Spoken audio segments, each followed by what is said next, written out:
Hello students, good morning. और सब बढ़िया। मैं आशा करता हूँ कि सभी बढ़िया होंगे और आपकी पढ़ाई भी अच्छी चल रही होगी। तो देखो, हम नेक्स्ट बात करते हैं। कल जो हमने पढ़ा था वो पढ़ा था नाभिक स्नेही प्रतिस्थापन अभिक्रिया, और उसमें भी हमने पढ़ा था SN1। क्या पढ़ा था? SN1। और SN1 अभिक्रिया या एकाणुक नाभिक स्नेही प्रतिस्थापन अभिक्रिया, एकाणुक नाभिक स्नेही प्रतिस्थापन अभिक्रिया, इसको हमने कंप्लीट किया था। क्या किया था? कंप्लीट किया था। अब एकाणुक नाभिक स्नेही प्रतिस्थापन अभिक्रिया, या मैं बोल दूं जो प्रतिस्थापन अभिक्रियाएं हैं, इनके बारे में अध्ययन चल रहा है। ये क्या होती हैं? एल्किल हैलाइडों की रासायनिक अभिक्रिया होती हैं। क्या होती हैं? रासायनिक अभिक्रिया। तो देखो बच्चों, ये जो टॉपिक चल रहा है ये बहुत ही इम्पोर्टेंट है और पेपर में भी आता है। इनमें से क्वेश्चन या तो 1 नंबर में पूछ लिया जाता है या 3 नंबर में पूछा जाता है। किसमें? 3 नंबर में पूछा जाता है। तो सबसे पहले मैं इसको दोबारा से रिपीट कर देता हूँ। और इससे पहले मैंने एक क्वेश्चन और कराया था। क्या कराया था? कि मैंने भौतिक गुणों में बताया था एल्किल हैलाइड के भौतिक गुण या हेलो एल्केन के भौतिक गुण। और भौतिक गुणों में एक जो इम्पोर्टेंट क्वेश्चन था वो क्वेश्चन ये था कि समावयवी एल्किल हैलाइडों के, क्वेश्चन ये है कि समावयवी एल्किल हैलाइडों के, समावयवी एल्किल हैलाइडों के गलनांक एवं क्वथनांक, गलनांक एवं क्वथनांक शाखन बढ़ने पर, शाखन बढ़ने पर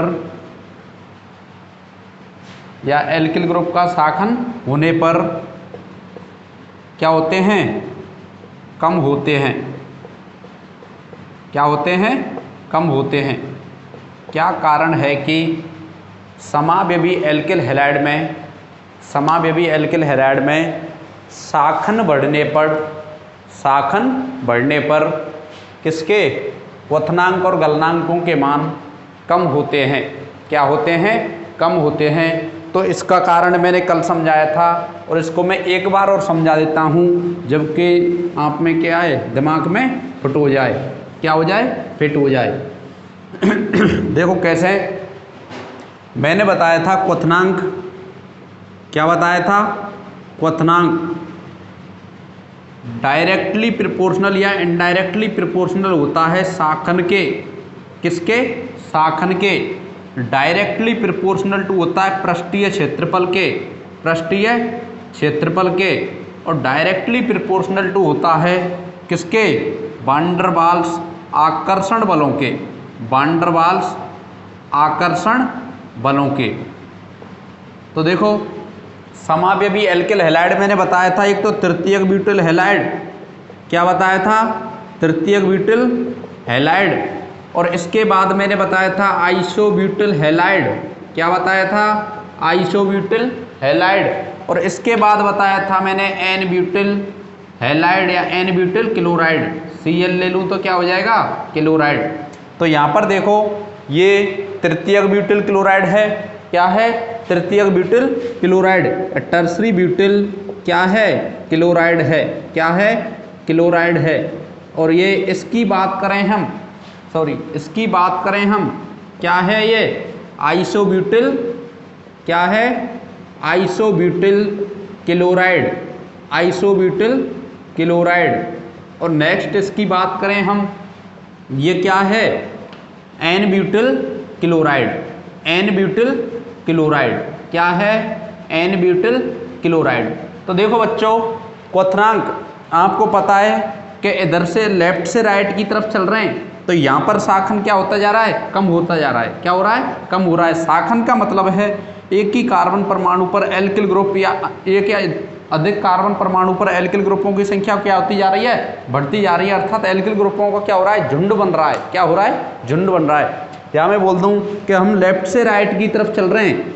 तृतीयक ब्यूटिल क्लोराइड से आइसोब्यूटिल क्लोराइड और आइसोब्यूटिल क्लोराइड से एन ब्यूटिल क्लोराइड की तरफ चलते हैं। तो शाखन में क्या हो रही है, कमी हो रही है। क्या हो रही है, कमी हो रही है। जब शाखन में कमी होगी, क्या होगी, शाखन में कमी होगी, डिक्रीज होंगे, शाखन डिक्रीज होगा, तो पृष्ठीय क्षेत्रफल का मान क्या होगा, बढ़ेगा। क्योंकि आपको पता है पृष्ठीय क्षेत्रफल है, यहाँ तो एक इसने गोलाकार आकृति ग्रहण कर ली, लेकिन जैसे जैसे इसमें एल्किल ग्रुपों की सीधी श्रृंखला बढ़ती जा रही है तो गोलाकार आकृति कम होकर के किस में बढ़ रही है, ये इसका पृष्ठीय क्षेत्रफल बढ़ रहा है। क्या हो रहा है, पृष्ठीय क्षेत्रफल बढ़ रहा है। अर्थात मैं बोल दूं कि लेफ्ट से राइट की तरफ चलते हैं तो यहाँ पर शाखन कम हो रहा है, अर्थात ब्रांचिंग या शाखन कम हो रहा है, तो पृष्ठीय क्षेत्रफल का मान क्या हो रहा है, बढ़ रहा है। पृष्ठीय क्षेत्रफल का मान बढ़ रहा है, और पृष्ठीय क्षेत्रफल का मान बढ़ने से वान डर वाल्स आकर्षण बलों के मान में क्या होती है, वृद्धि होती है। वान डर वाल आकर्षण बल के मान में वृद्धि होती है, और जितनी अधिक वान डर वाल आकर्षण बलों के मान अधिक रहेंगे, उसको बंध को तोड़ने के लिए अधिक एनर्जी की आवश्यकता होगी। किसकी, अधिक एनर्जी की आवश्यकता होगी। जब अधिक एनर्जी की आवश्यकता होगी तो क्वथनांकों के मान भी क्या होंगे, क्या होंगे, अधिक होंगे। क्या होंगे, अधिक होंगे। तो आपकी ये समझ में आ गया होगा कि समावयवी एल्किल हैलाइडों में, किसमें, समावयवी एल्किल हैलाइडों में शाखन बढ़ने से गलनांक व क्वथनांक के मान कम होते हैं। या क्वेश्चन को मैं उल्टा भी बोल सकता हूं कि समावयवी एल्किल हैलाइडों में शाखन में कमी से क्वथनांकों के मान क्या होते हैं, बढ़ते हैं। क्वथनांकों के मान क्या होते हैं, बढ़ते हैं। तो यहाँ पर तृतीयक ब्यूटिल क्लोराइड में सबसे अधिक शाखन है, तो क्वथनांक के मान क्या होंगे, सबसे कम होंगे। लेकिन एन ब्यूटिल क्लोराइड में कोई भी शाखन नहीं है, इसलिए इसके क्वथनांकों के मान क्या होते हैं, सबसे अधिक होते हैं। तो आपकी ये समझ में आ गया होगा। मैं आशा करता हूँ कि क्वेश्चन, और ये क्वेश्चन क्या है, इंपॉर्टेंट क्वेश्चनों में काउंट होता है। इस क्वेश्चन को आपको क्या करना है, आसानी से समझना है। कोई भी प्रॉब्लम हो तो आप दोबारा पूछ सकते हो। फिर नेक्स्ट मैंने बात की थी उनके एल्किल हैलाइड या हेलो एल्केन की रासायनिक अभिक्रियाएं, एल्किल हैलाइड या हेलो एल्केन की रासायनिक अभिक्रियाएं, और उसमें भी मैंने पहले ही बात की थी नाभिक स्नेही प्रतिस्थापन अभिक्रिया। क्या बात की थी, नाभिक स्नेही प्रतिस्थापन अभिक्रिया, नाभिक स्नेही प्रतिस्थापन अभिक्रिया। और आप ध्यान रखना है, क्या ध्यान रखना है, ये जो दोनों टॉपिक हैं वेरी वेरी इंपॉर्टेंट। कैसे हैं, वेरी वेरी इंपॉर्टेंट। और ये आपको एक एक लाइन को समझना है, इसमें क्या है नाभिक स्नेही प्रतिस्थापन अभिक्रिया। और सबसे पहले मैं बात करूं कि नाभिक स्नेही प्रतिस्थापन अभिक्रिया पे क्या लगाना है, स्टार लगाना है। 3, 4, 5 जितने भी हों, क्या लगाना है, स्टार लगाना है। तो सबसे पहले नाभिक स्नेही अर्थात नाभिक से स्नेह रखने वाली, और प्रतिस्थापन अर्थात किसी एक एटम द्वारा किसी दूसरे एटम का क्या कर दिया जाता है, प्रतिस्थापन। क्या कर दिया जाता है, प्रतिस्थापन। तो देखो इसकी परिभाषा की हम बात करें, किसकी परिभाषा की। आपको पता है हेलो एल्केन जो होते हैं, क्या होते हैं, हेलो एल्केन में जो कार्बन परमाणु होता है, इस हेलो एल्केन में जो हेलोजन परमाणु होता है, इसकी जो विद्युत ऋणता है वो क्या होती है, ज़्यादा होती है।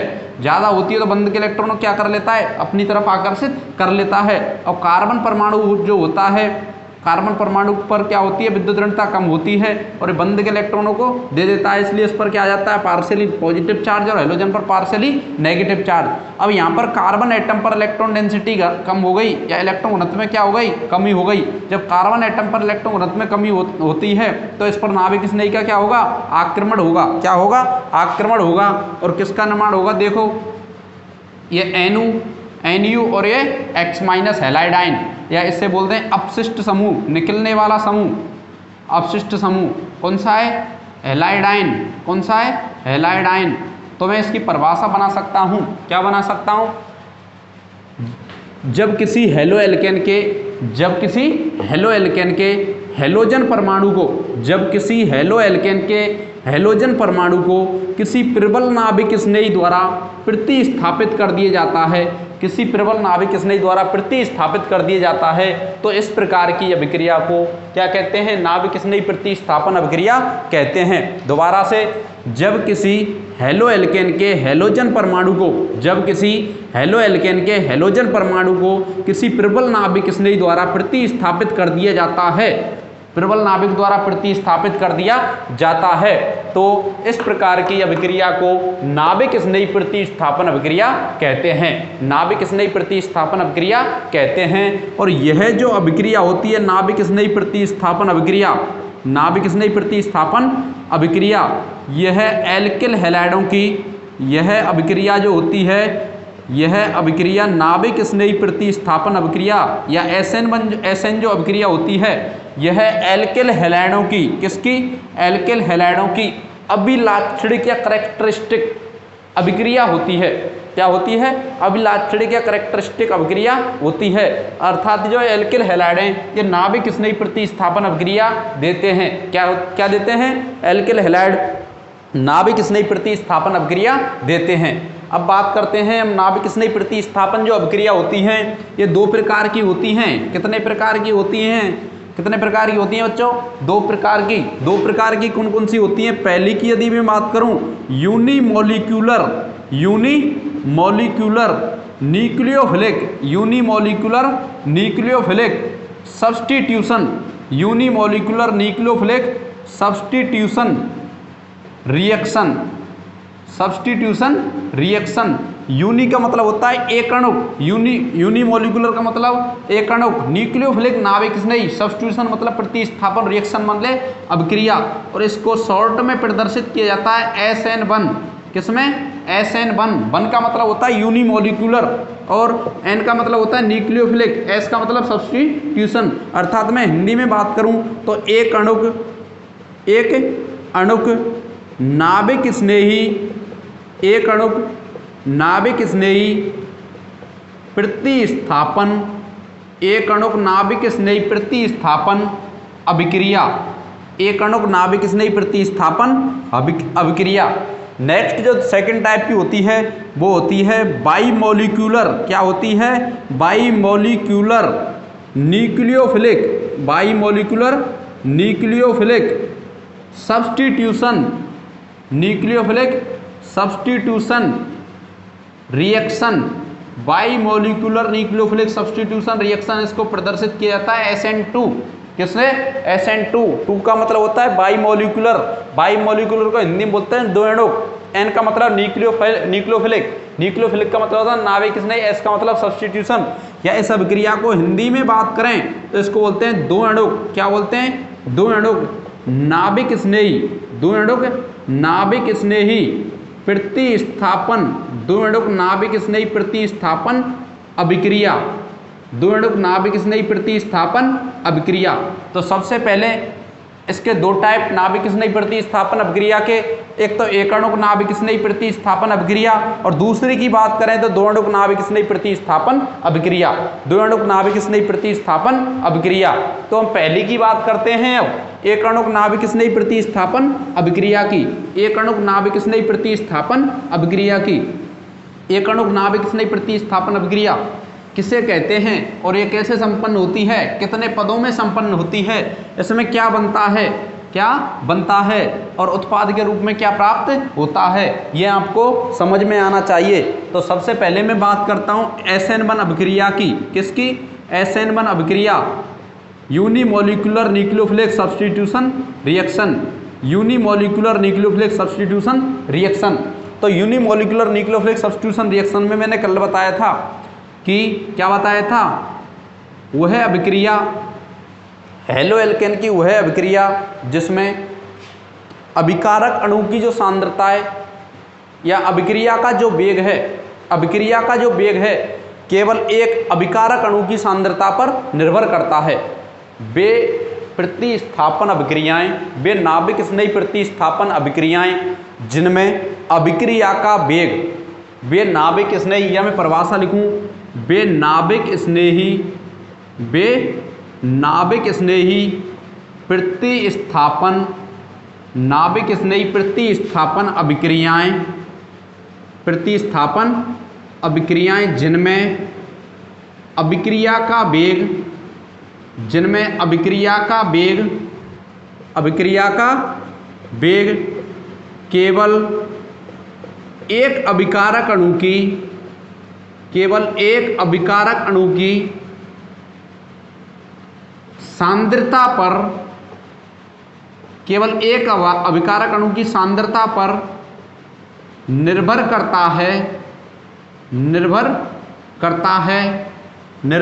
करता है एक अणु नाभिक स्नेही प्रतिस्थापन अभिक्रियाएं कहलाती हैं। तो दोबारा से सुनेंगे, वे नाभिक स्नेही प्रतिस्थापन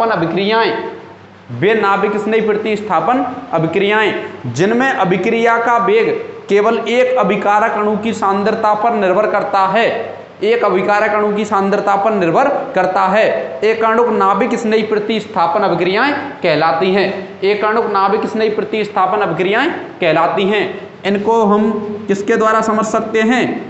तृतीयक ब्यूटिल क्लोराइड की अभिक्रिया। इन अभिक्रियाओं को हम जब तृतीयक ब्यूटिल क्लोराइड की अभिक्रिया जलीय KOH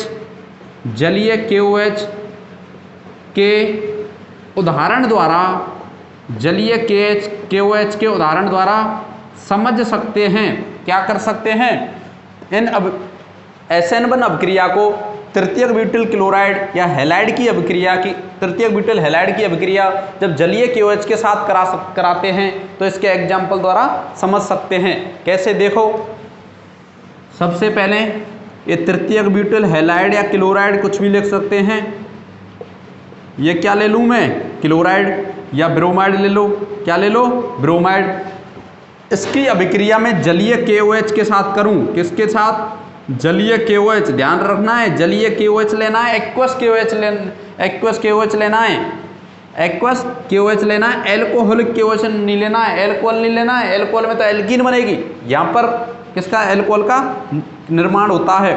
तो देखो क्या निकला? KBr। क्या निकला? KBr। तो इसमें क्या बना? ये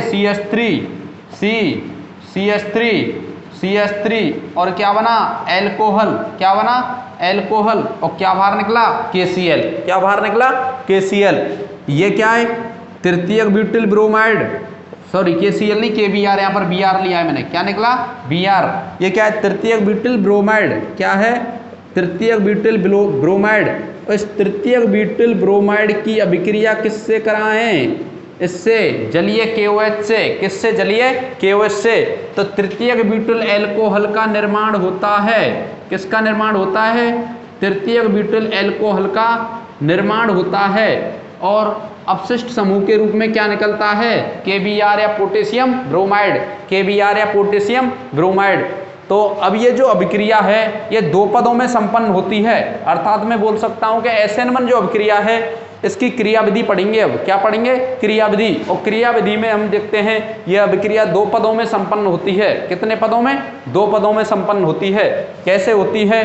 देखो, मैं अभी आपको बता रहा हूँ, इसको आप नोट कर लो कि तृतीयक ब्यूटिल ब्रोमाइड की अभिक्रिया जलीय KOH के साथ कराते हैं, तृतीयक ब्यूटिल एल्कोहल का निर्माण होता है। तृतीयक ब्यूटिल एल्कोहल का निर्माण होता है। और यह अभिक्रिया दो पदों में संपन्न होती है। कितने पदों में? दो पदों में। तो इसकी बात करें इसकी मैकेनिज्म की। किसकी? मैकेनिज्म। अर्थात मैं मैकेनिज्म को हिंदी में बोलूं तो क्रियाविधि।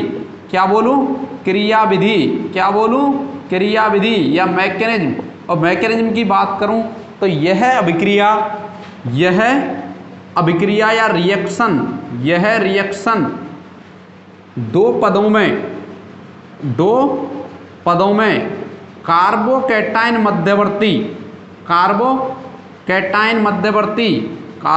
मध्यवर्ती क्या है रे? ये कहाँ से आएगा?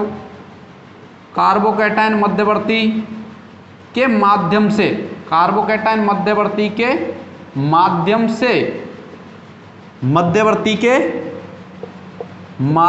से, कितने पदों में? दो पदों में। कितने पदों में? दो पदों में कार्बोकैटायन मध्यवर्ती के माध्यम से संपन्न होती है। यह जो अभिक्रिया होती है कौन सी? SN1 जो अभिक्रिया है ये कार्बोकैटायन मध्यवर्ती के माध्यम से कितने पदों में संपन्न होती है? दो पदों में। कितने में? दो पदों में। तो सबसे पहले हम बात करें, हमने क्या लिया था? Aqueous KOH। और एक्वस KOH का क्या होता है? आयनन होता है। क्या होता है? आयनन। और आयनन होकर के क्या बनाता है? K++OH-। K++OH-। मैं इसको ऊपर से मिटा रहा हूँ। और ऊपर से ही रिएक्शन चलेगी फिर ये, क्योंकि इसके लिए जगह की स्पेस की आवश्यकता होती है। तो देखो भाई, मैं ऊपर से इसको SN1 अभिक्रिया को स्टार्ट कर रहा हूँ। तो SN1 जो अभिक्रिया है 2 पदों में संपन्न होती है। कितने पदों में? 2 पदों में। और मैंने शुरुआत में बताया था KOH जो जलीय KOH होता है, क्या होता है? जलीय KOH। और जलीय की जगह AQOL लिखा रहता है, एक्वस। एक्वस मतलब जलीय, एक्वस मतलब जलीय। और ये शुरुआत में क्या होता है? इसका आयनन होता है KOH का। क्या होता है? आयनन होता है। और आयनन होता है K++ OH- के रूप में क्या होता है? टूटता है। क्या होता है? टूटता है। ये जो OH- है आप जानते हैं क्या है? नाभिक स्नेही। क्या है? नाभिक स्नेही अभिकर्मक। नाभिक स्नेही अभिकर्मक। नाभिक स्नेही अभिकर्मक। अब प्रथम पद की बात करते हैं, फर्स्ट स्टेप या फर्स्ट पद या प्रथम, फर्स्ट स्टेप प्रथम पद। प्रथम पद में क्या होता है? प्रथम पद में मैंने बताया था कल भी कि तृतीयक ब्यूटिल जो हैलाइड है, तृतीयक ब्यूटिल हमने यहाँ क्या लिया है? ब्रोमाइड। क्या लिया है? ब्रोमाइड। आपको पता है carbon halogen bond, carbon halogen bond में हेलोजन की जो विद्युत ऋणता होती है या ब्रोमीन की जो विद्युत ऋणता है, ब्रोमाइड की जो विद्युत ऋणता है वो कार्बन से क्या होती है? ज़्यादा होती है। क्या होती है?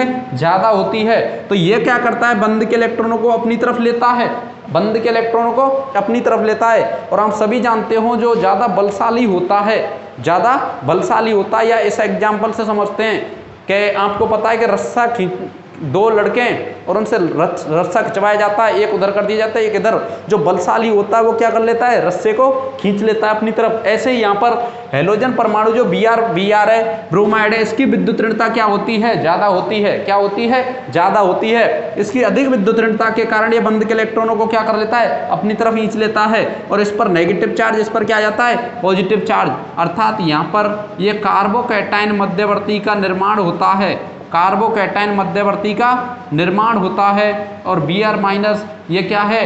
अपशिष्ट समूह। क्या है? अपशिष्ट समूह जो बंद के इलेक्ट्रॉन लेकर के बाहर चला जाता है। पहले पद की बात करें, पहला जो पद होता है वो स्लो स्टेप होता है। और कुछ हिंदी में यदि बात करें, स्लो स्टेप को कहते हैं धीमा पद। क्या होता है? धीमा पद। क्या होता है? धीमा पद। और धीमे पद कोई RDS या रेट डिटरमाइनिंग स्टेप, अंग्रेजी में बोले तो full form rate determining step, या हिंदी में बात करें वेग निर्धारण पद। क्या होता है? वेग निर्धारण पद। क्या होता है? वेग निर्धारण पद। अर्थात यह जो पद होता है फर्स्ट स्टेप या अभिक्रिया की दर को क्या करता है? निर्धारण करता है। अभिक्रिया की दर या वेग को क्या करता है? निर्धारण करता है। तो दोबारा से सुनेंगे कि तृतीयक ब्यूटिल ब्रोमाइड है। क्या है? तृतीयक ब्यूटिल ब्रोमाइड। तृतीयक ब्यूटिल ब्रोमाइड। इसमें फर्स्ट स्टेप में क्या होता है? ब्रोमाइड होता है, इसकी विद्युत ऋणता ज़्यादा होती है। कार्बन से वो बंद के इलेक्ट्रॉनों को क्या कर लेता है? अपनी तरफ खींच के बाहर निकल जाता है। और कार्बन पर क्या आता है? Positive charge. और हेलोजन पर क्या आता है? Negative charge. कार्बन पर उपस्थित पॉजिटिव चार्ज युक्त प्रजाति 11th क्लास में यदि आपने पढ़ी हुई हो तो इसको कहते हैं कार्बोकैटायन। क्या बोला जाता है? कार्बोकैटायन। और कार्बोकैटायन क्या? एक मध्यवर्ती है। क्या है? मध्यवर्ती है। क्या है? मध्यवर्ती। कार्बोकैटायन मध्यवर्ती। कार्बोकैटायन मध्यवर्ती। और इस कार्बोकैटायन मध्यवर्ती का जो संकरण होता है sp2 होता है। इसकी जो आकृति होती है वो समतलीय होती है या समतल त्रिकोणीय होती है। कैसी होती है? समतल त्रिकोणीय होती है। और आपको मैंने बताया था कार्बोकैटायन या 11th क्लास में यदि आपने पढ़ा होगा कि कार्बोकैटायन की किसका क्रम? कार्बोकैटायन के स्थायित्व का क्रम जो आपने पढ़ा था वो 3 डिग्री, 2 डिग्री, 1 डिग्री। और मैथिल कार्बोकैटायन और मैथिल कार्बोकैटायन, क्योंकि ये इलेक्ट्रॉन न्यून प्रजाति है, इलेक्ट्रॉन न्यून प्रजाति है। और यहाँ पर क्या है? सभी एल्किल ग्रुप जो कि क्या देते हैं? Electron density. क्या देते हैं? इलेक्ट्रॉन घनत्व। ये इलेक्ट्रॉन डेंसिटी देंगे इस कार्बन न्यून प्रजाति पर। और इलेक्ट्रॉन डेंसिटी क्या होगी? 8 इलेक्ट्रॉन की तरफ आती है, अर्थात स्थायित्व ग्रहण करता है। तो यहाँ पर 3-3 ग्रुप देते हैं, जबकि 2 एल्किल ग्रुप होते हैं तो इनसे कम हो जाते हैं। और जैसे जैसे प्लस आई इफेक्ट कम होता जाता है, स्टेबिलिटी का मान भी कम होता जाता है। तो मैं यहाँ बात करूँ, जैसे जैसे कार्बोकैटायन की स्टेबिलिटी बढ़ेगी उसकी क्रियाशीलता का क्रम भी उसी के अकॉर्डिंग होगा। अर्थात 3 डिग्री कार्बोकैटायन सबसे अधिक स्थायी होता है, तो मैं बोल सकता हूँ 3 डिग्री जो एल्किल हैलाइड है वो SN1 अभिक्रिया के प्रति सबसे अधिक क्रियाशील रहता है। जबकि 2 डिग्री में दो मेथिल ग्रुपी 2 एल्किल ग्रुपी क्या देते हैं, इलेक्ट्रॉन डेंसिटी, अर्थात कम इलेक्ट्रॉन डेंसिटी देते हैं, इसलिए 2 डिग्री जो एल्किल हैलाइड है उससे कम क्रियाशील होता है। जबकि 1 डिग्री एल्किल हैलाइड तो रिएक्शन देता ही नहीं है, क्योंकि ये तो नेक्स्ट SN2 रिएक्शन देता है। तो नेक्स्ट यही बात करें हम, तो यहाँ पर अभी आपने क्या पढ़ा कि ये यहाँ तक मैंने बता दिया कि कार्बोकैटायन मध्यवर्ती के रूप में बनता है, इसका जो संकरण होता है sp2 होता है, समतल त्रिकोणीय आकृति होती है, और ये पहला जो पद होता है धीमा पद होता है, रेट डिटरमाइनिंग स्टेप होता है, अर्थात वेग निर्धारण पद होता है। ये अभिक्रिया की दर को क्या करता है, निर्धारित करता है, अभिक्रिया की दर को निर्धारित करता है। अर्थात मैं बात करूँ रेट, इसकी जो रेट है, मैं यहाँ लिखता था लेकिन यहाँ लिख रहा हूँ इसको रेट, या बोलते हैं वेग या दर, इसकी जो वेग है केवल एक अभिकारक अणु, ये क्या है, केवल एक अभिकारक अणु है। मैं इसको इस टाइप से लिख सकता हूँ CH3 का होल थ्राइस, CH3 का होल थ्राइस, देखो CH3 का होल थ्राइस और C और Br, तो यहाँ ध्यान से देखेंगे ये जो इसकी रेट है या दर है या वेग है, ये एल्किल हैलाइड की सांद्रता पर क्या करती है, निर्भर करती है, एल्किल हैलाइड की सांद्रता पर निर्भर करती है। यदि मैं इस एल्किल हैलाइड की सांद्रता को दोगुना कर दूं, कितना कर दूं, दोगुना कर दूं, तो SN1 अभिक्रिया की जो दर है या वेग है वो कितनी हो जाती है, दुगनी हो जाती है, क्योंकि इसके क्या डायरेक्टली प्रोपोर्शनल है, डायरेक्टली प्रोपोर्शनल है। या मैं लिख दूं रेट बराबर K1, और ये क्या है 3 degree alkyl halide, 3 degree alkyl halide, K1 3 degree alkyl halide. तो ये नीचे लिखना, लेकिन मैं क्या लिख रहा हूँ यहाँ पर, क्योंकि स्पेस की हमारे को जरूरत पड़ेगी। तो यहाँ देखिए रेट बराबर K1 एल्किल हैलाइड की सांद्रता, यदि मैं इसकी सांद्रता को दोगुना कर दूं तो अभिक्रिया की दर भी क्या हो जाएगी, दुगनी हो जाएगी। यदि मैं इसकी सांद्रता को क्या कर दूं, आधा कर दूं, तो अभिक्रिया की दर भी क्या हो जाएगी, आधी हो जाएगी। तो आपकी समझ में आ रहा होगा कि SN1 अभिक्रिया में जो प्रथम पद होता है वो धीमा पद होता है, और रेट डिटरमाइनिंग स्टेप या वेग निर्धारण पद होता है, और अभिक्रिया की दर को क्या करता है, निर्धारित करता है, अभिक्रिया की दर को निर्धारित करता है। चूंकि यहाँ देखो अभिक्रिया की दर को निर्धारित करता है, यहाँ पर कितने अणु भाग ले रहे हैं अभिक्रिया में, अभिक्रिया की दर में केवल एक अणु, कितने अणु भाग ले रहे हैं, केवल एक अणु, और एक अणु भाग लेने के कारण ही इसे एकाणुक, क्या एकाणुक नाभिक स्नेही प्रतिस्थापन अभिक्रिया के नाम से जाना जाता है। क्योंकि वेग निर्धारण जो पद होता है इसमें केवल एल्किल हैलाइड का एक अणु भाग लेता है, एल्किल हैलाइड का एक अणु भाग लेता है। इस एक अणु के भाग लेने के कारण ही इस अभिक्रिया को SN1 अभिक्रिया एकाणुक नाभिक स्नेही प्रतिस्थापन अभिक्रिया के नाम से जाना जाता है। अब बात करते हैं हम सेकंड स्टेप की, किसकी, सेकंड स्टेप। सेकंड स्टेप क्या है, द्वितीय पद क्या है, तो द्वितीय पद में आपको पता है कि कार्बोकैटायन जो होता है ये कार्बोकैटायन है, और इस कार्बोकैटायन की स्ट्रक्चर किस टाइप की होती है मैं अभी आपको बता रहा हूं। देखो कार्बोकैटायन की स्ट्रक्चर, कार्बोकैटायन में देखो ये बीच वाला कार्बन है ये, और इधर एक CH3, इधर एक CH3, इधर एक CH3, तो देखो सभी प्लेन में है कि नहीं है, क्या है, सभी प्लेन में। ये कार्बन, इधर मैथिल ग्रुप, इधर मैथिल ग्रुप और इधर मैथिल ग्रुप, और ये p ऑर्बिटल है, इसमें क्या है, धनावेश उपस्थित है, क्या है, धनावेश उपस्थित है। यदि मैं बात करूं जैसे किसकी, तो देखो ये यहाँ पर कार्बोकैटायन वाला कार्बन है, इधर एक मैथिल ग्रुप है, इधर मैथिल ग्रुप और इधर क्या है, मैथिल ग्रुप है, और p और लूप है इसके ऊपर और नीचे है। इस p लूप में या p ऑर्बिटल में क्या है, धनावेश उपस्थित है। तो अब एक चीज बताइए, ये हमारे पास नाभिक स्नेही OH माइनस है, क्या है, नाभिक स्नेही OH माइनस, जो ऊपर ये बनाया है क्या है, नाभिक स्नेही OH माइनस। तो ये नाभिक स्नेही OH माइनस मान लो हमारे यहाँ पर है ये, या इस टाइप से पकड़ लूँ मैं इसको, इस टाइप से, और नाभिक स्नेही जो अभिकर्मक है OH माइनस वो हो सकता है कि आगे से भी आ सकता है, जिधर से Br माइनस निकला है या हैलाइड आयन निकला है, हो सकता है ये पीछे से भी आ सकता है।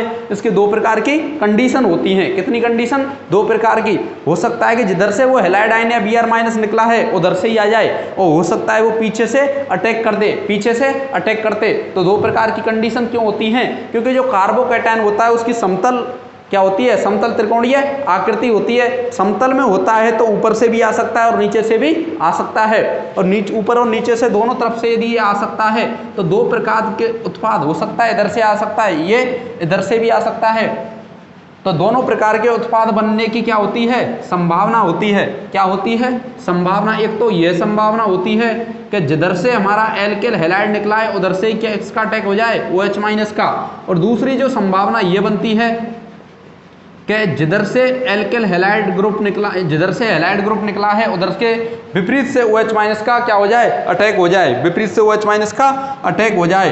तो यहाँ पर दो प्रकार के उत्पाद बनने की संभावना होती है और दोनों की जो संभावना 50-50% होती है। और 50-50% होने के कारण इसको कहते हैं रेसमिक मिश्रण या रेसमिक मिक्सचर। क्या कहते हैं, रेसमिक मिक्सचर या पेयर ऑफ एनेंशियोमर, या किसके, एनेंशियोमर, विब्रियम समावेवी के युग्म। क्या बोलते हैं, विब्रियम समावेवी के युग्म। तो मैं यहाँ बोल सकता हूँ कि उत्पाद के रूप में SN1 अभिक्रिया में क्या बनता है, रेसमिक मिश्रण बनता है। और ये सेकंड जो स्टेप होता है फास्ट स्टेप होता है, अर्थात तेजी से होता है। प्रथम पद की तुलना में क्या होता है, तेजी से होता है। और इस अभिक्रिया की जो दर है इस पर डिपेंड नहीं करती है, इस पर डिपेंड नहीं करती है। तो यहाँ पर जो उत्पाद प्राप्त होता है वो क्या होता है, रेसमिक, ये तो ऊपर वाला पार्ट है। यहाँ पर क्या, रेसिमिक मिश्रण, रेसिमिक मिश्रण प्राप्त होता है।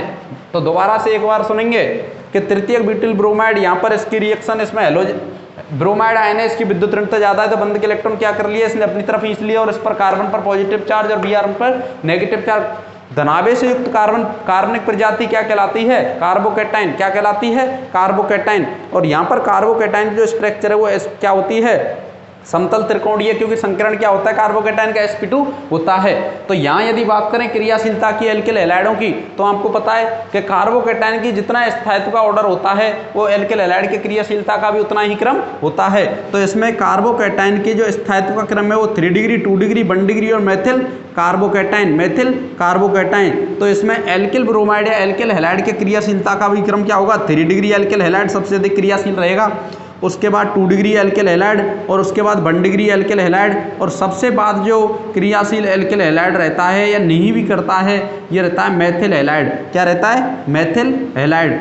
दोबारा से एक बार सुनेंगे, ये जो पहला पद है रेट डिटरमाइनिंग स्टेप है, वेग निर्धारण पद होता है, अर्थात अभिक्रिया की दर इसी पद पर क्या करती है, निर्भर करती है। अर्थात रेट या वेग या दर बराबर डायरेक्टली प्रोपोर्शनल होता है, डायरेक्टली प्रोपोर्शनल टू होता है कंसंट्रेशन ऑफ एल्किल हैलाइड, और वो भी तृतीयक एल्किल हैलाइड। यहाँ पर ध्यान रखना है, यहाँ पर अभिक्रिया की दर और वेग है वो क्षार की सांद्रता पर निर्भर नहीं करती है, क्योंकि क्षार तो द्वितीय पद में कहाँ होता है, क्षार का जो आक्रमण है वो किस पद में होता है, द्वितीय पद में। जबकि अभिक्रिया की दर किस पर निर्भर करती है, प्रथम पद पर। किस पर निर्भर करती है, प्रथम पद पर।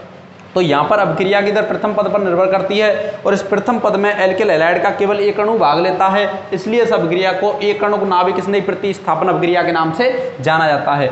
नेक्स्ट मध्यवर्ती के रूप में कार्बोकैटायन बनता है। कार्बोकैटायन का संकरण sp2 होता है, समतल त्रिकोणीय आकृति होती है। और आपको पता है जब कार्बोकैटायन समतल त्रिकोणीय इसकी आकृति है तो आने वाला ये नाभिक स्नेही आगे से भी आ सकता है, आने वाला नाभिक स्नेही पीछे से भी आ सकता है। और दोनों प्रकार के उत्पाद बनने की 50-50% संभावना होती है। अर्थात उत्पाद के रूप में क्या बनता है, रेसमिक मिश्रण बनता है। क्या बनता है, रेसमिक मिश्रण बनता है। अर्थात ये SN1 जो अभिक्रिया ये आपकी क्या होती है, संपन्न होती है। SN1 अभिक्रिया संपन्न होती है। ये आपको इंपॉर्टेंट ध्यान रखना है कि एल्किल हैलाइडों में, या मैं बोल दूं SN1 अभिक्रिया में एल्किल हैलाइडों की क्रियाशीलता का क्रम, यहां इसको मिटा दूं, ये इंपॉर्टेंट लगा लेना। क्या लगाएंगे कि SN1 अभिक्रिया में एल्किल हैलाइडों की क्रियाशीलता का क्रम सबसे अधिक 3 डिग्री एल्किल हैलाइड रहेगा, उसके बाद 2 डिग्री एल्किल हैलाइड रहेगा, उसके बाद 1 डिग्री एल्किल हैलाइड रहेगा, और सबसे कम जो क्रियाशील रहता है मेथिल, क्या रहता है, मेथिल हैलाइड रहता है। क्या रहता है, मेथिल हैलाइड रहता है। क्योंकि आपको पता है कार्बोकैटायन का निर्माण हो रहा है और कार्बोकैटायन का स्थायित्व जितना अधिक रहेगा अभिक्रिया की दर भी उतनी ही क्या रहेगी, तेज रहेगी। अर्थात सबसे अधिक क्रियाशील 3 डिग्री, उससे 2 डिग्री और उससे 1 डिग्री, और सबसे कम क्या होता है, मेथिल हैलाइड होता है। तो ये SN1 अभिक्रिया आपकी क्या होती है, कंप्लीट होती है। अब बात करते हैं हम नेक्स्ट SN2 अभिक्रिया की। किसकी बात करते हैं, SN2 अभिक्रिया की। देखो बच्चों नोट्स में अवेलेबल करवा दूंगा आपके लिए, आपको तो बस समझना है। क्या करना है, समझना है। वो 2-4 दिन और लग सकते हैं नोट्सों के लिए, पूरा ही आपको ये चैप्टर हो जाए। अब बात करते हैं SN2 अभिक्रिया। किसकी, SN2 अभिक्रिया। तो SN2 अभिक्रिया के मैंने फुल फॉर्म बताई थी। 2 का मतलब बाई मोलिकुलर, N का मतलब न्यूक्लियोफिलिक, S का मतलब सब्स्टिट्यूशन, या द्विअणुक नाभिक स्नेही प्रतिस्थापन अभिक्रिया, द्विअणुक नाभिक स्नेही प्रतिस्थापन अभिक्रिया। तो देखो इस अभिक्रिया में क्या होता है, या मैं बोल दूं वे प्रतिस्थापन अभिक्रियाएं जिनमें अभिक्रिया का वेग दो अभिकारक अणु की सांद्रता पर निर्भर करता है। वे प्रतिस्थापन अभिक्रियाएं जिनमें अभिक्रिया का वेग दो अभिकारक अणु की सांद्रता पर निर्भर करता है, द्विअणुक नाभिक स्नेही प्रतिस्थापन अभिक्रियाएं कहलाती हैं। द्विअणुक नाभिक स्नेही प्रतिस्थापन अभिक्रियाएं कहलाती हैं। इन अभिक्रियाओं को एल्किल ब्रोमाइड या एल्किल क्लोराइड की अभिक्रिया किसी जलीय KOH के साथ जलीय KOH के उदाहरण द्वारा समझ सकते हैं, जलीय KOH के उदाहरण द्वारा समझ सकते हैं। तो यहाँ पर देखो, जब मैथिल क्लोराइड किसकी, मैथिल क्लोराइड की अभिक्रिया जलीय KOH, कौन सा एग्जाम्पल ले रहे हैं, मैथिल क्लोराइड की अभिक्रिया जलीय KOH के साथ कराते हैं तो मैथेनॉल या किसका निर्माण होता है, मैथेनॉल या मैथिल एल्कोहल का निर्माण होता है। किसका निर्माण होता है, मैथेनॉल का निर्माण होता है, और बाहर क्या निकलता है, अपशिष्ट समूह के रूप में KCl निकलता है। और इसकी मैकेनिज्म, अब बात करते हैं क्रियाविधि की, किसकी बात करते हैं, क्रियाविधि, मैकेनिज्म या क्रियाविधि। क्रियाविधि की बात करें तो आपने अभी देखा था कि जो SN1 जो अभिक्रिया है वो दो पदों में कार्बोकैटायन मध्यवर्ती के माध्यम से संपन्न होती है, दो पदों में कार्बोकैटायन मध्यवर्ती के माध्यम से संपन्न होती है। लेकिन यहाँ पर यह जो अभिक्रिया है कौन सी, SN2 अभिक्रिया, एक ओनली वन पद में, ओनली एक पद में, केवल एक पद में संक्रमण अवस्था के माध्यम से, किसके माध्यम से, संक्रमण अवस्था के माध्यम से, एक पद में संक्रमण अवस्था के माध्यम से, संक्रमण अवस्था के माध्यम से क्या होती है, संपन्न होती है। यह जो अभिक्रिया SN2 अभिक्रिया की क्रियाविधि की बात करें, यह अभिक्रिया एक पद में, ओनली वन स्टेप में ट्रांजिशन स्टेट के माध्यम से क्या होती है, संपन्न होती है। तो सबसे पहले मैं बात करूं KOH क्या है, जलीय, क्या है, जलीय। और जलीय KOH का क्या होता है, आयनन होता है, क्या होता है, आयनन होता है। और आयनन होकर के क्या बनता है, K++OH माइनस, K++OH माइनस, इसका आयनन होता है। आयनन होकर के अब इस अभिक्रिया की क्रियाविधि देखते हैं कैसी है। मैथिल हैलाइड, क्या है, मैथिल हैलाइड। आपको पता है ये Cl क्लोराइड की विद्युत ऋणता कार्बन परमाणु से क्या होती है, ज़्यादा होती है, क्या होती है, ज़्यादा होती है। इसलिए इस पर क्या आता है, पार्शियली नेगेटिव, इस पर क्या आता है, पार्शियली पॉजिटिव। लेकिन ध्यान रखना, हमारे पास नाभिक स्नेही तैयार बैठा है जो कि पीछे से अटैक करता है। मन में पीछे से दे रहा हूँ, तू आगे से निकल, जैसे कोई बैठा हो पीछे से एक लात मार दी और वो आगे निकल जाता है, उसकी जगह हम आ जाते हैं। ऐसे ही यहाँ पर क्या है, OH माइनस पीछे से अटैक कर रहा है, Cl माइनस बाहर। तो यहाँ देखो, ये पहला जो पद होता है स्लो स्टेप होता है, कैसा होता है, स्लो स्टेप, या हिंदी में बोलते हैं धीमा पद, क्या होता है, धीमा पद। और इसी को रेट डिटरमाइनिंग स्टेप या वेग निर्धारण पद कहा जाता है। क्या कहा जाता है, वेग निर्धारण पद कहा जाता है। क्या कहा जाता है, वेग निर्धारण पद। देखो यहाँ पर क्या एक इंपॉर्टेंट घटना होती है, इंपॉर्टेंट या बहुत ही मज़ेदार घटना होती है। ये OH क्या है, OH, इस टाइप से लिख दूँ मैं इसको, ये OH। अब देखो ये बंद बन रहा है और ये बंद CCl बॉन्ड टूट रहा है, और यहां पर मैंने इन हाइड्रोजनों को सेम एज इट इज लिख दिया है, लिख दिया है।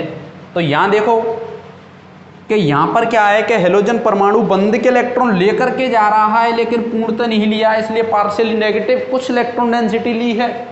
OH माइनस पहले से इलेक्ट्रॉन डेंसिटी है, कुछ इलेक्ट्रॉन डेंसिटी इसने कार्बन को दे दी, कुछ इसके पास है, तो इस पर भी क्या आएगा, पार्शियली नेगेटिव। लेकिन ओवरऑल जो चार्ज होगा दोनों को क्या होगा, यहाँ पर नेगेटिव होता है। और इसी अवस्था को कहते हैं हम संक्रमण अवस्था, जो कि उच्चतम ऊर्जा की अवस्था या अस्थायी अवस्था होती है। इसी अवस्था को क्या कहते हैं, संक्रमण अवस्था, जो कि कैसी होती है, अस्थायी होती है। कैसी होती है, अस्थायी होती है। और नेक्स्ट इसी स्टेप में ये फास्ट स्टेप होता है या तेज गति से संपन्न होने वाला पद होता है। और Cl तो बंद के इलेक्ट्रॉन लेकर के बाहर चला जाता है और ये बॉन्ड बन जाता है। तो देखो ये ये OH, ये हाइड्रोजन, ये हाइड्रोजन और ये हाइड्रोजन। तो एक चीज देखो ध्यान से कि उत्पाद में तो क्या था, Cl इधर से अटैच है, सॉरी किसमें, अभिकारक में तो क्या था, Cl इधर से अटैच है, लेकिन उत्पाद की बात करें तो Cl जिधर से निकलता है उसके विपरीत साइड से OH क्या हो रहा है, अटैच है या जुड़ा हुआ है। क्या है, जुड़ा हुआ है। तो यहां मैं बोल सकता हूं, क्या बोल सकता हूं कि अभिकारक का जो विन्यास है वो उत्पाद के विन्यास का, या जो उत्पाद का विन्यास है वो अभिकारक के विन्यास का विपरीत प्राप्त होता है। क्या प्राप्त होता है, विपरीत प्राप्त होता है। तो इसी परिघटना को कहते हैं बाल्डन प्रतिलोपन या प्रतिलोमन या बाल्डन प्रतिपन, क्योंकि इस परिघटना के बारे में सर्वप्रथम बाल्डन नामक वैज्ञानिक ने बताया था कि यहाँ पर तो देखो उत्पाद इससे विपरीत प्राप्त हो रहा है कि यहाँ पर एल्किल हैलाइड का विन्यास अलग है और यहाँ पर इसका एल्कोहल का विन्यास क्या है, अलग है। क्या है, अलग है। और इस परिघटना के बारे में बाल्डन नामक वैज्ञानिक ने बताया था, इसलिए इसको बाल्डन प्रतिलोमन या बाल्डन प्रतिलोपन या बाल्डन प्रतिपन या बाल्डन इन्वर्जन के नाम से जाना जाता है। तो दोबारा से एक बार समझेंगे SN2 अभिक्रिया। तो SN2 अभिक्रिया में देखो यहाँ पर सबसे पहले तो क्या है, SN2 अभिक्रिया के मेथिल क्लोराइड के एग्जाम्पल द्वारा जलीय KH की उपस्थिति में कराते हैं तो मेथेनॉल का निर्माण हो रहा है। तो इसकी मैकेनिज्म की बात करें तो यह अभिक्रिया एक पद में संक्रमण अवस्था के माध्यम से क्या होती है, संपन्न होती है। तो सबसे पहले KOH का आयनन होता है, जलीय KOH का आयनन होगा K+OH-। अब नेक्स्ट इसकी पहले पद की बात करते हैं, क्योंकि अभिक्रिया पहले पद में ही संपन्न होती है, फर्स्ट स्टेप में संक्रमण अवस्था के माध्यम से संपन्न होती है। तो यहाँ देखो, यहाँ पर यह एल्किल हैलाइड है, मेथिल हैलाइड, कौन सा है, मेथिल हैलाइड, और मेथिल हैलाइड है। इधर इसके विपरीत साइड से किसका अटैक हो रहा है, जैसे ही ये क्लोरीन या हैलाइड क्लोराइड की विद्युत ऋणता यहाँ पर क्या कार्बन से ज़्यादा है तो बंद इलेक्ट्रॉन जैसे ही निकल के चलता है पीछे से OH- का अटैक होना भी चालू हो जाता है। और यहाँ पर ये उच्चतम ऊर्जा वाली एक अवस्था का निर्माण होता है जिसे संक्रमण अवस्था कहते हैं, जिसमें बनने वाले बंध ना तो पूर्णतः बने हुए होते हैं ना टूटने वाले बंध पूर्णतः टूटे हुए होते हैं। क्या कहलाती है, संक्रमण अवस्था। ये जो फर्स्ट स्टेप है ये धीमा पद है और इसी ये वेग निर्धारण पद कहलाता है। तो इसी को मैं बात करूं यहाँ पर इसकी अभिक्रिया की रेट की, किसकी, रेट की, ऊपर बात करता हूं रेट की। अभिक्रिया की रेट डायरेक्टली प्रोपोर्शनल टू होती है कंसंट्रेशन ऑफ एल्किल हैलाइड या methyl halide, concentration of methyl chloride और कंसंट्रेशन ऑफ किसके, क्षार के, क्यों दोनों का अटैक वेग निर्धारण पद या धीमे पद में क्या हो रहा है, किसके, क्षार के। तो यहाँ पर देखो अभिक्रिया रेट या वेग या दर, अभिक्रिया का जो दर है, अभिक्रिया की दर की बात करते हैं, डायरेक्टली बराबर equal to K2 concentration of methyl chloride and concentration of OH-। तो यहाँ पर देखो अभिक्रिया की जो दर है वो एल्किल हैलाइड के साथ साथ क्षार की सांद्रता पर भी क्या कर रही है, निर्भर कर रही है। एल्किल हैलाइड के साथ साथ क्षार की सांद्रता पर भी क्या कर रही है, निर्भर कर रही है, अर्थात दो अणुओं की सांद्रता पर क्या कर रही है, निर्भर कर रही है। और दो अणुओं की सांद्रता पर निर्भर करने के कारण इस अभिक्रिया को दो अणु नाभिक स्नेही, क्योंकि नाभिक का क्या हो रहा है, स्नेही प्रतिस्थापन, और किसका, एक नाभिक स्नेही का दूसरे नाभिक स्नेही द्वारा प्रतिस्थापन हो रहा है, इसलिए इस अभिक्रिया को क्या कहते हैं, नाभिक स्नेही प्रतिस्थापन अभिक्रिया कहते हैं। तो यहाँ पर अभिक्रिया की जो दर है वो डिपेंड कर रही है एल्किल हैलाइड की सांद्रता पर और क्षार की सांद्रता पर, इसलिए इस अभिक्रिया को दो अणु नाभिक स्नेही प्रतिस्थापन अभिक्रिया कहते हैं। देखो नीट वगैरह में जो क्वेश्चन आता है वो कैसे आता है, इसमें से सबसे पहले तो SN1 अभिक्रिया की आपसे क्रियाशीलता का ऑर्डर पूछ सकता है कि सबसे अधिक क्रियाशीलता किसकी रहेगी। तो आपको SN1 में मैंने बताया था कार्बोकेटाइन, जो सा कार्बोकेटाइन सबसे अधिक स्थायी बनता है क्रियाशीलता उसके जस्ट समान होती है, क्योंकि आपको पता है 3 डिग्री कार्बोकेटाइन मोर स्टेबल होता है, इसलिए 3 डिग्री एल्किल हैलाइड सबसे अधिक क्रियाशील होता है SN1 अभिक्रिया में। यहाँ पर कोई कार्बोकेटाइन नहीं बनता है, यहाँ पर कोई कार्बोकेटाइन नहीं बनता है, लेकिन एक चीज ध्यान से देखिए, यहाँ पर क्या है, हाइड्रोजन, इनका समूह क्या है, इनका जो आकार है वो क्या है, छोटा है, तो नाभिक स्नेही का आक्रमण क्या होगा, आसानी से हो जाएगा। लेकिन जैसे मैं एल्किल ग्रुपों की संख्या बढ़ाता चलूँ तो एल्किल ग्रुप को जब खोल करके मैं बताता हूँ तो इधर हाइड्रोजन और इधर हाइड्रोजन, और यहाँ पर भी ऐसे मैं इसको खोलूँ हाइड्रोजन और हाइड्रोजन, क्या नाभिक स्नेही अटैक कर पाएगा, आसानी से अटैक नहीं कर पाएगा, क्योंकि त्रिविमीय बाधा क्या हो जाती है, त्रिविमीय बाधा। इस त्रिविमीय बाधा के कारण इसमें क्या होता है, नाभिक स्नेही का जो आक्रमण है वो बैक साइड से आसानी से नहीं हो पाता है। अर्थात मैं बोल दूं कि SN2 अभिक्रिया की जो क्रियाशीलता का क्रम है, क्रियाशीलता का क्रम है, सबसे अधिक क्रियाशील रहता है मेथिल क्लोराइड या मेथिल हैलाइड, उसके बाद 1 डिग्री एल्किल हैलाइड और उसके बाद होता है 2 डिग्री एल्किल हैलाइड, और सबसे कम जो क्रियाशील होता है वो 3 डिग्री एल्किल हैलाइड रहता है। क्योंकि जैसे जैसे एल्किल ग्रुपों की संख्या, एल्किल समूहों की संख्या बढ़ती जाती है, त्रिविमीय बाधा बढ़ती जाती है। तो त्रिविमीय बाधा बढ़ेगी या ग्रुप का आकार बढ़ेगा तो नाभिक स्नेही का जो आक्रमण है वो आसानी से नहीं हो पाएगा, और आसानी से नहीं हो पाएगा तो यह अभिक्रिया आसानी से संपन्न नहीं होगी। तो दोबारा से एक बार, ये बहुत ही इंपॉर्टेंट है इसलिए इसको ध्यान से देखना कि SN2 अभिक्रिया में सबसे पहले बताया था, इस अभिक्रिया को इस एग्जाम्पल के द्वारा समझ सकते हैं।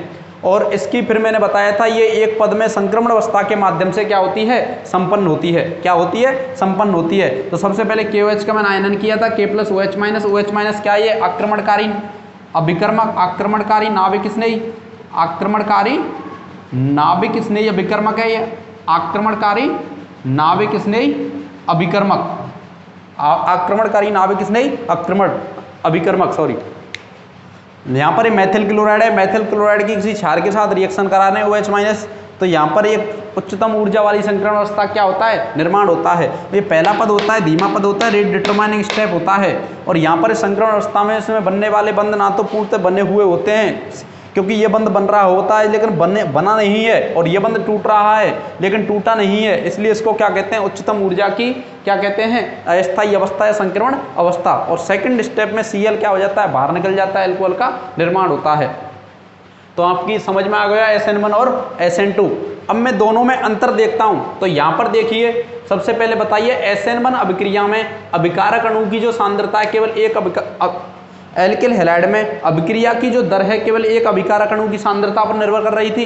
इसलिए मैं बोल सकता हूं कि SN1 जो अभिक्रिया थी वो एक प्रथम कोटि की अभिक्रिया का एग्जाम्पल था। किसका, प्रथम कोटि की। लेकिन SN2 अभिक्रिया की बात करें, यहाँ अभिकारक अणुओं की जो सांद्रता है वो एल्किल हैलाइड, यहाँ पर अभिक्रिया की जो दर है वो अभिकारक अणु की सांद्रता के साथ साथ क्षार पर भी क्या करती है, निर्भर करती है। अभिकारक अणु एल्किल क्लोराइड के साथ साथ क्षार पर भी निर्भर कर रही है, अर्थात दो अभिकारक अणुओं की सांद्रता पर निर्भर करती है। किस पर, दो अभिकारक अणुओं की सांद्रता पर निर्भर करती है।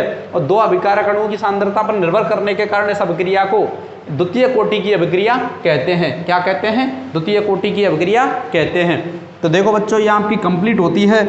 अब मैं आपको SN1 और SN2 अभिक्रिया में अंतर बताता हूं, दोनों अभिक्रियाओं में क्या अंतर है, दोनों अभिक्रियाओं में क्या अंतर है, क्योंकि ये अंतर एग्जाम में पूछा जाता है, ये अंतर एग्जाम में पूछा जाता है और आपको वेरी वेरी इंपॉर्टेंट लगाना है इसको। और इससे पहले जो मैंने बताया था एक क्वथनांक का क्रम एल्किल समावेशी एल्किल हैलाइडों। तो देखो समझते हैं अंतर इनमें दोनों में SN1 SN2 आपको याद होगी। SN1 SN2 अभिक्रिया में क्या क्या अंतर है। सबसे पहले मैं बात करता हूं SN1 अभिक्रिया, किसकी, SN1 अभिक्रिया। दूसरी की मैं बात करता हूं SN2 अभिक्रिया। सबसे पहले SN1 अभिक्रिया और दूसरी किसकी बात करता हूं, SN2 अभिक्रिया की। तो आपको पता है SN1 जो अभिक्रिया होती है वो प्रथम कोटि की अभिक्रिया होती है। यह एक प्रथम कोटि की क्या होती है, अभिक्रिया होती है, प्रथम कोटि की अभिक्रिया होती है। क्यों होती है प्रथम कोटि की अभिक्रिया, तो आपको पता है इसमें जो अभिकारक अणु की सांद्रता पर निर्भर करती है क्षार पर। इसमें जो अभिक्रिया की दर है वो किस पर निर्भर करती है, केवल अभिकारक अणु की सांद्रता पर निर्भर करती है। और अभिकारक अणु था, क्या था, तृतीयक ब्यूटिल ब्रोमाइड या क्लोराइड या हैलाइड था। क्या था, हैलाइड। अर्थात ये प्रथम कोटि अभिक्रिया होती है। SN2 अभिक्रिया की बात करें तो इसमें जो रेट है, दर है, वो डायरेक्टली प्रोपोर्शनल टू होती है एल्किल हैलाइड की सांद्रता के साथ साथ क्षार की सांद्रता पर, एल्किल हैलाइड की सांद्रता के साथ साथ क्षार की सांद्रता पर। अर्थात यहाँ पर जो अभिक्रिया की कोटि है ये कितने की होती है, द्वितीय कोटि। तो मैं बोल सकता हूँ SN2 अभिक्रिया द्वितीय कोटि की अभिक्रिया होती है। किसकी होती है, द्वितीय कोटि की अभिक्रिया होती है, द्वितीय कोटि की अभिक्रिया होती है। पहली बात करें तो SN1 अभिक्रिया प्रथम कोटि की अभिक्रिया होती है और SN2 अभिक्रिया द्वितीय कोटि की अभिक्रिया होती है। दूसरी यदि हम बात करें कि SN1 जो अभिक्रिया होती है, क्या होती है, SN1 अभिक्रिया में मध्यवर्ती के रूप में, मध्यवर्ती के रूप में कार्बोकैटायन किसका निर्माण होता है? कार्बोकैटायन का निर्माण होता है, कार्बोकैटायन का निर्माण होता है। लेकिन इसकी हम बात करें किसकी? द्वितीय कोटि की अभिक्रिया में इसमें कार्बोकैटायन का निर्माण नहीं होता है। इसमें मध्यवर्ती के रूप में, या इसको मैं इससे पहले एक लिखूंगा SN1 अभिक्रिया दो पदों में, SN1 अभिक्रिया दो पदों में, कितने पदों में? दो पदों में संपन्न होती है। कितने पदों में संपन्न होती है? दो पदों में संपन्न होती है। जबकि SN2 अभिक्रिया, SN2 अभिक्रिया केवल एक पद में, केवल एक पद में, कितने पद में? एक पद में संपन्न होती है। कितने पद में संपन्न होती है? केवल एक पद में संपन्न होती है। अब मैं बात करता हूं SN1 अभिक्रिया। SN1 अभिक्रिया में मध्यवर्ती के रूप में, मध्यवर्ती के रूप में क्या बनता है? कार्बोकैटायन। क्या बनता है? कार्बोकैटायन बनता है। और इसकी बात करें SN2 अभिक्रिया में, इसमें मध्यवर्ती का निर्माण, मध्यवर्ती का निर्माण नहीं होता है, मध्यवर्ती का निर्माण नहीं होता है। इसकी बात करें अब इस अभिक्रिया में, या SN1 अभिक्रिया में, SN1 अभिक्रिया में संक्रमण अवस्था, संक्रमण अवस्था का निर्माण नहीं होता है। जबकि आपको पता है, क्या पता है? कि SN2 अभिक्रिया संक्रमण अवस्था के माध्यम से, SN2 अभिक्रिया संक्रमण अवस्था के माध्यम से, किसके माध्यम से? संक्रमण अवस्था के माध्यम से संपन्न होती है। किसके माध्यम से संपन्न होती है? संक्रमण अवस्था के माध्यम से संपन्न होती है। और SN1 अभिक्रिया में, SN1 अभिक्रिया में विभिन्न एल्किल हैलाइडों की, विभिन्न एल्किल हैलाइडों की क्रियाशीलता का क्रम, क्या? क्रियाशीलता का जो क्रम होता है, 3 degree alkyl halide more reactive होता है, उससे कम 2 डिग्री एल्किल हैलाइड रहता है, उससे कम 1 डिग्री एल्किल हैलाइड, और सबसे कम की बात करें तो मेथिल एल्किल हैलाइड रहता है। जबकि बात करें SN2 अभिक्रिया में, किसमें? SN2 में सबसे अधिक जो रिएक्टिव रहता है मेथिल हैलाइड, उसके बाद 1 डिग्री एल्किल हैलाइड, और उससे कम 2 डिग्री एल्किल हैलाइड, और सबसे कम जो रहता है 3 डिग्री एल्किल हैलाइड रहता है, 3 डिग्री एल्किल हैलाइड रहता है। और इसकी बात करें, इसमें उत्पाद के रूप में, उत्पाद के रूप में क्या प्राप्त हुआ था? रेसिमिक मिश्रण, रेसिमिक मिश्रण। और इसमें उत्पाद के रूप में रेसिमिक मिश्रण प्राप्त नहीं होता है, रेसिमिक मिश्रण प्राप्त नहीं होता है, रेसिमिक मिश्रण प्राप्त नहीं होता है। तो क्या होता है? इसमें उत्पाद का विन्यास अभिकारक के क्या होता है? विन्यास का विपरीत होता है। अर्थात मैं बोल दूं, क्या हो पाया जाता है? बाल्डन प्रतीपन की घटना पाई जाती है। किसमें? SN2 अभिक्रिया में। किसमें? SN2 अभिक्रिया में। तो इसकी बात करूं, इसमें बाल्डन प्रतीपन की परिघटना, बाल्डन प्रतीपन की परिघटना नहीं पाई जाती है, नहीं पाई जाती है। जबकि इसमें तो पाई जाती है, इसमें बाल्डन प्रतीपन, बाल्डन प्रतीपन की परिघटना, की परिघटना, बाल्डन प्रतीपन की परिघटना पाई जाती है। क्या होती है? पाई जाती है। तो दोबारा सुनेंगे, क्या SN1 जो अभिक्रिया होती है प्रथम कोटि की अभिक्रिया होती है, SN2 जो अभिक्रिया होती है द्वितीय कोटि की अभिक्रिया होती है। SN1 अभिक्रिया 2 पदों में संपन्न होती है। कितने पदों में? 2 पदों में। किसके माध्यम से? कार्बोकैटायन के माध्यम से। जबकि SN2 अभिक्रिया सिंगल स्टेप में एकल पद में संपन्न होती है। किसके माध्यम से? संक्रमण अवस्था के माध्यम से। और SN1 अभिक्रिया की बात करें तो SN अभिक्रिया में संकरण अवस्था का निर्माण नहीं होता है, जबकि SN2 में होता है। SN1 अभिक्रिया की बात करें, इनमें विभिन्न एल्किल हैलाइडों की क्रियाशीलता का जो क्रम रहता है वो 3 डिग्री एल्किल हैलाइड सबसे अधिक क्रियाशील रहता है, क्योंकि 3 डिग्री कार्बोकैटायन सबसे अधिक स्थायी रहता है। और उसके बाद 2 डिग्री, उसके बाद 1 डिग्री और सबसे कम क्या होता है? मैथिल हैलाइड। और इधर हम बात करें SN2 अभिक्रिया में, SN2 अभिक्रिया में आपको पता है मैथिल हैलाइड सबसे अधिक क्रियाशील रहता है। और जैसे जैसे एल्किल ग्रुपों की संख्या बढ़ती जाती है, त्रिविमीय बाधा बढ़ती जाती है, और त्रिविमीय बाधा बढ़ती जाती है तो क्षार का आसानी से आक्रमण नहीं होता है। इसलिए SN2 जो यौगिक SN2 जो अभिक्रिया है वो मैथिल हैलाइडों की अभिलाक्षणिक अभिक्रिया है, जबकि SN1 जो अभिक्रिया है तृतीयक एल्किल हैलाइडों की अभिलाक्षणिक अभिक्रिया होती है। और द्वितीयक एल्किल हैलाइडें वो डिपेंड करते हैं नाभिक स्नेही क्रियाशीलता और किस पर? परिस्थितियों पर। और वे SN2 भी दे सकते हैं और SN1 भी दे सकते हैं। और इसकी बात करें तो इसमें रहस्यमय मिश्रण के रूप में उत्पाद प्राप्त होता है। किसमें? SN1 में, जबकि रहस्यमय मिश्रण इसमें प्राप्त नहीं होता है। SN2 अभिक्रिया में बाल्डन प्रतिपन या बाल्डन प्रतिलोमन की घटना पाई जाती है, जबकि इसमें बाल्डन प्रतिपन बाल्डन प्रतिलोपन की घटना नहीं पाई जाती है। तो सबसे पहले आपको समझ में ये आना चाहिए संक्रमण अवस्था किसे कहते हैं और बाल्डन प्रतिपन या बाल्डन प्रतिलोपन किसे कहते हैं। तो ध्यान से सुनेंगे। सबसे पहले मैं लैंग्वेज बताता हूँ। संक्रमण अवस्था तो मैंने आपको बताया था किसमें? SN2 अभिक्रिया में, जिसमें क्या होता है? कार्बन और Cl के मध्य बॉन्ड टूट रहा होता है, डॉट डॉट से मैंने प्रदर्शित किया था। OH और C के मध्य बॉन्ड क्या हो रहा था? बन रहा था। इसी को कहते हैं संक्रमण अवस्था। तो कैसे परिभाषित करेंगे?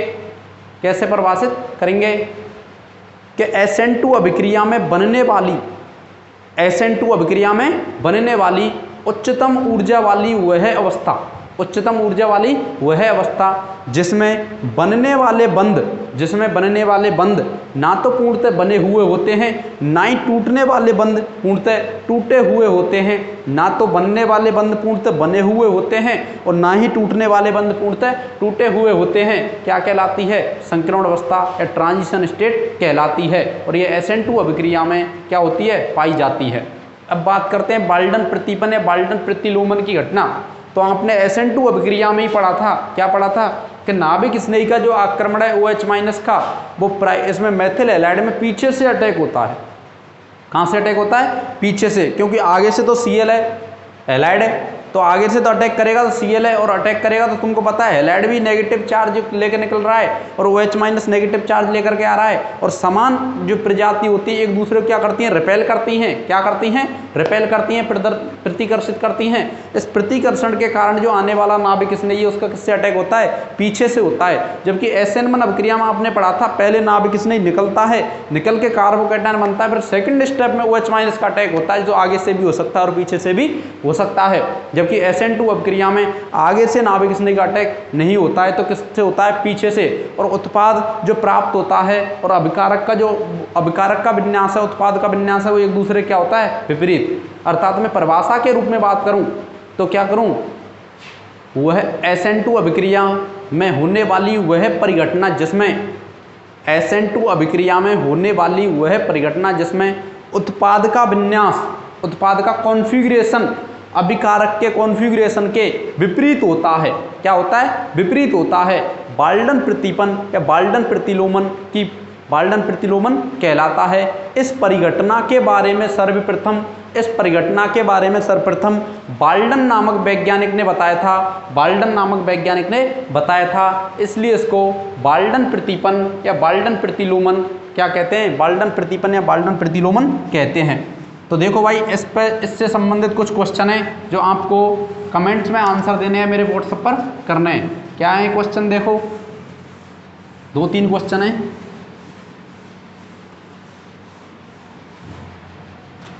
सबसे पहला क्वेश्चन ये है कि SN1 अभिक्रिया की विभिन्न एल्किल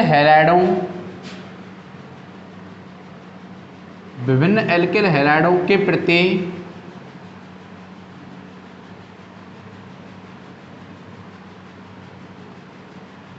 या ये बोल दूं एल्किल हैलाइडों का एसेनमन अभिक्रिया के प्रति, एल्किल हैलाइडों का एसेनमन अभिक्रिया के प्रति, एल्किल हैलाइडों का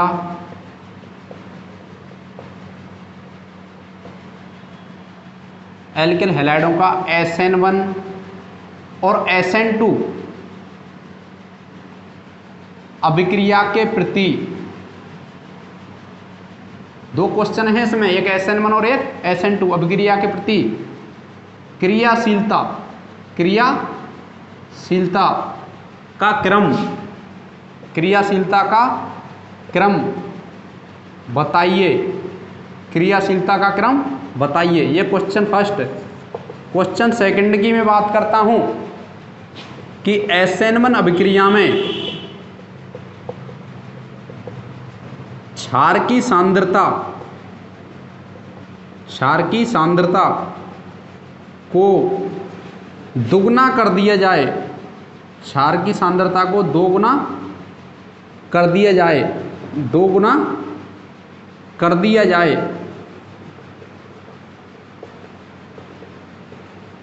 तो अभिक्रिया की दर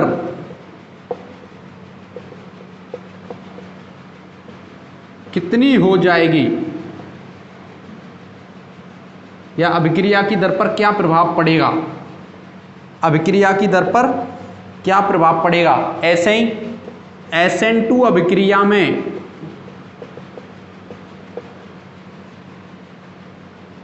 अभिकारक अणु या एल्किल हैलाइड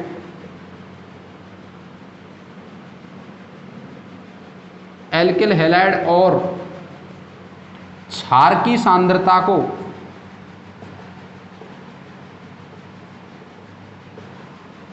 दोगुना कर दिया जाए, कितना कर दिया जाए, दोगुना कर दिया जाए तो अभिक्रिया की दर कितने गुना, अभिक्रिया की दर कितने गुना या गुना हो जाएगी, अभिक्रिया की दर कितने गुना हो जाएगी। सबसे पहला एल्किल हैलाइडों का SN1 और SN2 अभिक्रिया के प्रति, अभिक्रिया के प्रति क्रियाशीलता का क्रम बताइए। SN1 SN2 दो क्वेश्चन है इसमें, तो SN1 का बताना है, एक SN2 का बताना है। दूसरा क्वेश्चन मैंने बताया कि SN1 अभिक्रिया में क्षार की सांद्रता को यदि दोगुना कर दिया जाए तो अभिक्रिया की दर पर अब क्या प्रभाव पड़ेगा, अभिक्रिया की दर कितनी हो जाएगी। और थर्ड मैंने बताया SN2 अभिक्रिया में एल्किल हैलाइड और क्षार की सांद्रता को यदि दोगुना करते हैं तो अभिक्रिया की दर कितने गुना हो जाएगी। और नेक्स्ट मैंने पिछली बार एक क्वेश्चन दिया था, मैं उसको अब सॉल्व कर रहा हूं। यहाँ पर देखो कैसे करना है।